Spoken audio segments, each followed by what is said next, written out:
How hard has inflation hit you?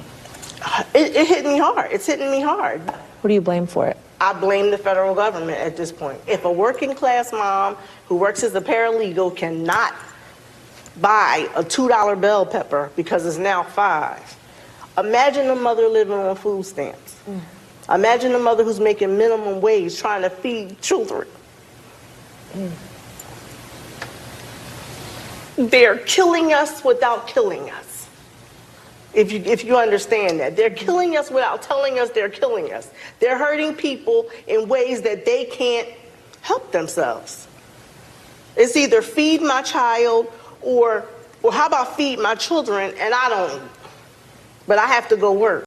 A few moments later. Consumer Price Index, headline number coming in as expected, up 0.2%. Up 0.2% on headline number follows yet unrevised down 0.1. So we went from basically the weakest, the biggest negative month-over-month change, a positive in CPI since COVID for 2020. And now we're at a level that we haven't seen really since April, when we were up at 0.3. If you look at ex-food and energy, exactly as expected as well, up 0.2. The issue is, of course, it's following 0.1, which, just like the last number, was comping towards the first several months of COVID. Real average weekly earnings for the month of July actually down 0.2%. Energy prices unchanged.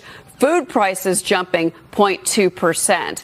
And then if you get into a couple of other things here, housing still a little sticky there, up 0.4%. And I'm giving you month-over-month numbers just to be clear here. All right, guys, so we got to talk about money. We got to talk about the economy, which quite honestly is my favorite topic to talk about. I actually should probably talk about the economy and money more, especially coming up in this election, because there's going to be a whole lot of misinformation and propaganda from the left on the state of the economy because they think that the American people are stupid, especially when it comes to these types of issues. And as you guys saw at the beginning of this video, it doesn't matter what type of propaganda is put out by the mainstream liberal media. You have the regular, normal, everyday citizen still struggling heavily with inflation. That video from MSNBC came out months ago, and it is now going viral again as we are getting the new July CPI report that showed that prices are still rising, although slower than before. But the July CPI report over a 12-month basis showed a 2.9% increase in prices. Now, this was slightly below expectation. However, the core CPI report showed a 3.2% increase, which is right in line with expectations.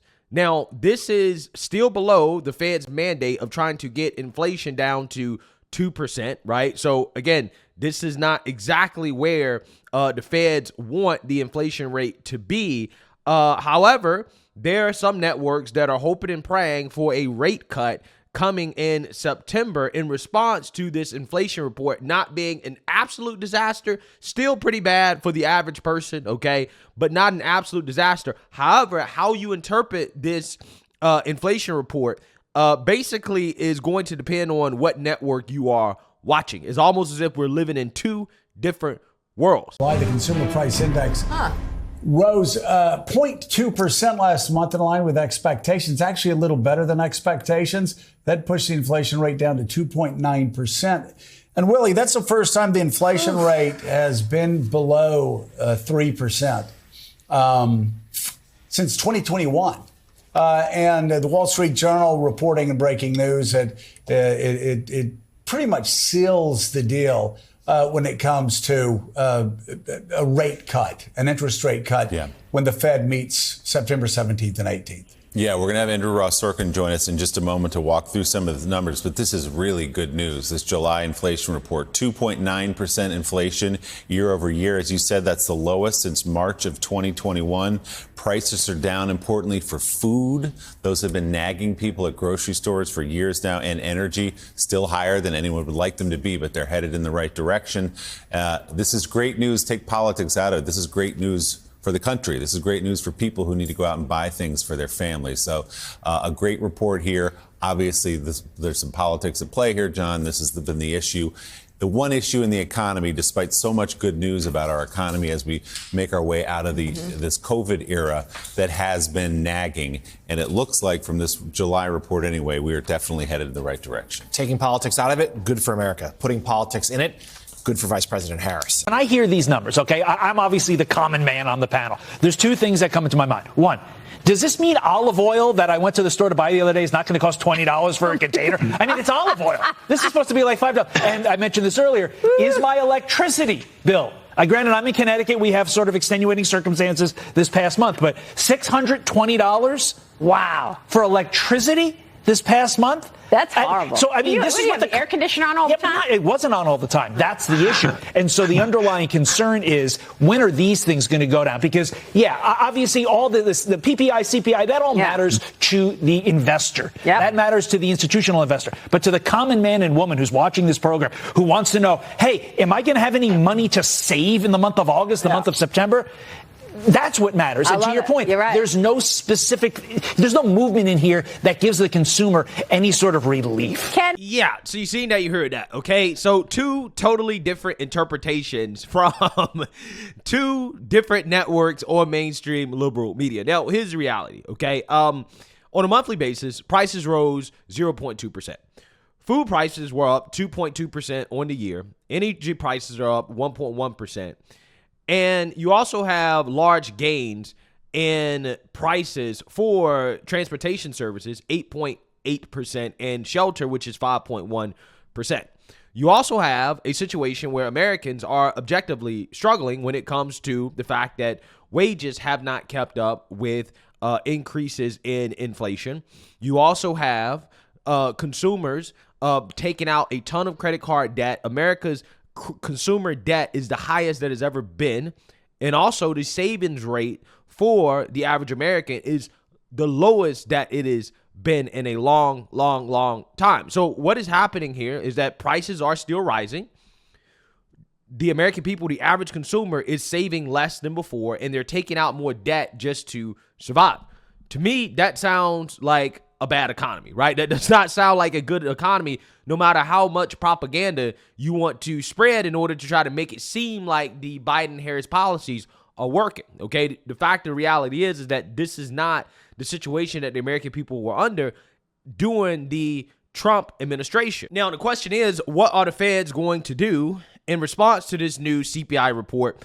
And a lot of people are speculating that they are going to cut interest rates, which is going to provide a boost to the economy right before the presidential election. And I personally think that if they do cut rates, it's probably not a wise thing to do because it most certainly will help Kamala Harris get reelected if they do that. But also at the same time, inflation is still raging, right? And unless inflation actually gets down to less than 2%, I believe that the Feds, by cutting interest rates early due to pressures from the mainstream liberal media and the establishment, they're going to risk inflation getting back out of control again in order to help Kamala Harris get elected, okay? So best believe if the Feds actually do decide to cut rates, it is going to be political, right? I personally think that it will be in order to try to affect the outcome of the election, okay? But Republicans have to make the arguments as to why we're experiencing this massive inflation in the first place, and that is what Byron Donalds is going to do on CNN, as he's going to school this anchor on why this inflation is a result of Kamala Harris and Joe Biden's policy. So without further ado, let's get into it. Especially with what John and Julia Chatterley were just talking about. The CPI just out this morning. This is the first time that overall inflation measured on year-over-year basis has come in below 3% since March of 2021, a trend that you could say could be good for the Harris campaign, maybe fueling the Fed to begin to cut interest rates in the fall. What's your reaction to it? My reaction to it is that Kamala Harris's administration with Joe Biden crippled families across our entire country. There was a video of a black woman being interviewed, I think by MSNBC, talking about how prices have gone up massively. A bell pepper that was $2 is now $5, and she was able to get through it. But what about a single mom with 2 kids, 3 kids doing everything to make ends meet? Well, the reason why those prices have been massively expensive is because Kamala Harris was the tie-breaking vote on Joe Biden's American Rescue Plan in 2021. She was the tie-breaking vote on the Inflation Reduction Act. All that did was create massive government spending, which created massive inflation on the backs of the American people. Also, you have to keep in mind, Kamala Harris being the tie-breaking vote on the Inflation Reduction Act, that also led to the IRS going after tipped workers. Okay, so when Kamala Harris comes out here and talks about how she supports no taxes on tips, which is Trump's policy, right? She just stole it.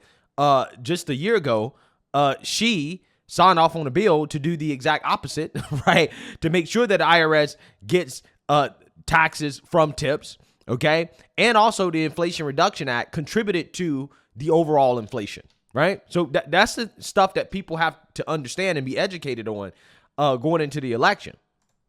Overall, prices are up well over 20%, especially when you start getting into food and other areas like that. So Kamala Harris's record has been one of leaving working families behind. When Donald Trump was president, we didn't have a massive inflation. Our economy was growing massively at the same time. Working families were getting ahead. Middle-income families getting ahead. Everybody was thriving. I think so. The key issue is what was just brought up about which candidate is the candidate of political and economic change. It's without question that candidate's Donald J. Trump, because Kamala Harris was sitting there shotgun with Joe Biden, creating one of the worst economic situations for working families in the last 40 years in the United States of America. The idea of change, though, is all about perception, right? I mean, it could be change from now or change from Trump or change from, left to right and where I was just yesterday. So change is a perception that is in the eye of the voter. And what Harry Enton was getting at on the issue of age is that in the analysis you can see that it's flipped for Donald Trump, that now more voters are seeing him as too old to be president compared to what voters thought back in May. This was a Democratic problem. Is this now a Republican problem? Well, first of all, with the polling that you're talking about, I'm not totally surprised, because if you look at Kamala Harris over the last 24 days, what have we seen? She won't answer questions. She won't talk to your network or any other network. She has no specific policy. No, but this does matter. It does matter, and let me explain. If she won't answer questions, hard-hitting questions about her record and what she's going to do, not the fluff about joy and moving forward and freedom. We're talking about the real political and policy issues that are going to affect the American people. She's nowhere to be seen. She will not answer questions. She has not talked to the American people. On her own website, there are no policies. But when you think, so you it's think when easy she to run answers as if you're a questions, Hollywood starlet, but we're running for president. But you think when she sits for interviews, lays out policy, you think that's going to lead with more people thinking she is too old to be president? I'm trying to follow the line here. This woman is so stupid, right? She's so dumb. What Byron Donalds is actually really getting at is the fact that his age, Trump's age, is irrelevant to the actual job as president, because the main criticism of Joe Biden and his age was not necessarily that he's too old, but it's just that he's mentally deteriorating, okay? When it comes to Trump versus Kamala Harris won't sit down and do an interview. So we can't say anything about her mental state. We don't know where she's at, okay? Because she won't sit down and talk to anybody about anything at all, even in the most friendly of settings, right? She's not talking to anybody. So when you have somebody who is actually talking to the American people, showing that, yes, I am fit to be president of the United States, okay, at least from a competency perspective, and then you got somebody who's not showing us at all.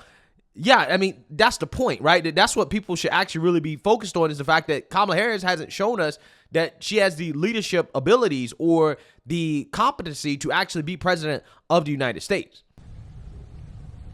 No, it's not about her age. It's about her ability and her competency to lead our country going forward.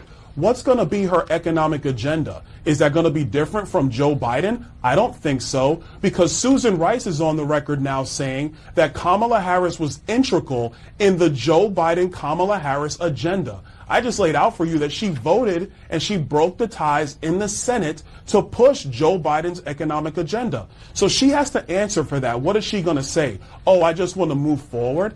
And let's go back to another one. When she ran for president in 2020, when she was in the United States Senate, she supported the massive Green New Deal. She supported Medicare for All, a co-sponsor. She ran on that in 2020. Now she's trying to throw out staffers to run away from that. So what I am saying is not about age, about being a candidate for political and economic change to help our country thrive. Whether you're black or white, rich or poor, middle income, it doesn't matter. That person's Donald J. Trump. It is not Kamala Harris. And that is my why point was, Kamala I was Harris will asking not about answer age, which is why I was, and you've brought up her not answering questions. You've also called her not competent, and yeah, you're seeing that, you heard that, okay? I think that Byron Donalds did a good job of staying on message in regards to not letting this interviewer turn the conversation into a conversation about whether or not Trump's too old, okay? Because Trump's age is not really the problem. Biden's age wasn't really the problem as much as it was the fact that his age is actually catching up to him, okay? Unlike Trump, to me, hey, he seems to be just fine, right? I don't think age is really an issue for him. As much as it was for Joe Biden. But again, the real problem here is the policies, okay? And Republicans, we just have to continue to make the arguments that, hey, the economy is a result of the policies that were passed by the Biden administration, signed off on by Kamala Harris. She actually voted on it. And, hey, that's what we have to do, because moving forward, there's definitely going to be a lot of propaganda from the left claiming that the economy's not that bad, is actually pretty great, while at the same time, Kamala is going to try to distance herself from the bad parts of the Biden-Harris administration when it comes to the economy, while at the same time trying to take credit for all of the good things, right? And that's what's going to happen here. But again, we have to make sure that we continue to make the case as to why the economy is currently in the shape that it is in, because no matter what the top line numbers say, the American people are struggling, right? And there are plenty of numbers to back up this idea that Americans aren't doing well outside of just the headline numbers that the mainstream liberal media likes to use to fool people into thinking that the economy is in much better shape than it actually is. So let me know what you guys think. Make sure you like, comment, and subscribe. Most importantly, share a Black conservative perspective. Peace.